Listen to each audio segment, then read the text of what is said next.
Saya kira sih buruk gitu ya, tidak ada dinamika, itu yang pertama gitu ya. Partisipasi rakyat yang paling nyata itu hanya bisa terlihat dalam pemilu gitu. Itu harus diakui gitu ya. Selain itu rakyat itu atau mahasiswa hanya dibiarkan berdemonstrasi tanpa kemudian punya kepastian apakah aspirasi itu akan direspon gitu ya. Hanya dalam pemilu kemudian rakyat bisa secara penuh menunjukkan mandatnya sebagai pemilik negara ini. Lalu kalau itu dicabut, di mana lagi ruang bagi rakyat DKI ini untuk menentukan atau menunjukkan jati dirinya? Pak Trubus setuju Pak? Saya tidak setuju itu seperti itu. Karena kalau dikatakan ruang demokrasi nggak ada, terus DPRD itu dipilih oleh siapa? Kan itu sudah demokratis. Ini persoalannya itu adalah bahwa gubernur itu kedudukan fungsinya kan hanya istilahnya mengkoordinir.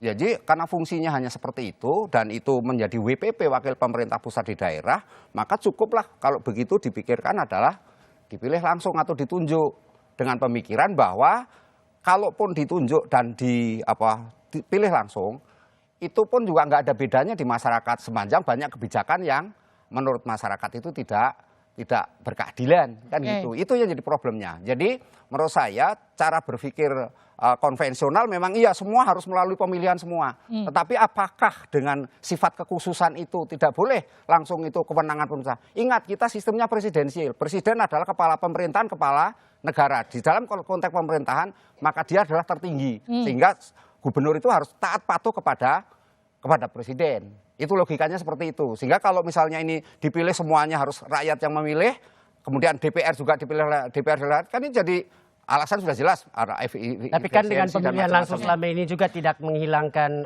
ketidaktaatan gitu ya gubernur kepada presiden. Jadi tetap saja hierarki presiden paling tinggi lalu ada gubernur di bawahnya.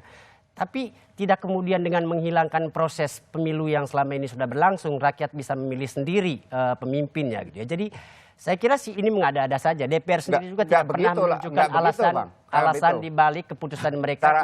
Caranya nggak begitu berpikirnya, logikanya dibalik. Logikanya adalah bahwa ini semuanya adalah terkait dengan kebijakannya di masyarakat. Ya, jadi kalau masyarakat itu merasa bahwa selama ini tidak ada bedanya melalui pilihan langsung dan tidak, kan gitu masyarakat lebih baik ini diajukan cara berpikir progresif ke depan bahwa kita harus ini cara berpikir yang berbahaya sekali Nyun Sewu. Kita bisa kembali ke era Orde Lama, Orde Baru di mana kepemimpinan satu rezim itu betul-betul kita sudah sepakat dengan otonomi daerah. Indonesia itu sangat beragam.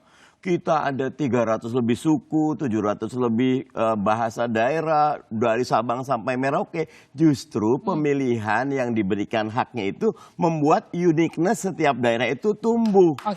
Kualitas kepemimpinan daerah tumbuh. Bayangkan kalau yang ditunjuk tidak sesuai. Selama penunjukan itu akan terjadi disharmoni, akan terjadi kekacauan. Jangan bilang Nyun Sewu, gubernur di DKI itu sangat menentukan karena bupati wali kotanya nggak ada. Semuanya jadi seorang gubernur di DKI jauh lebih powerful ketimbang DPRD provinsi, apalagi anggarannya luar biasa. Jadi berikan hak warga DKI untuk melaksanakan haknya mendapatkan demokrasi.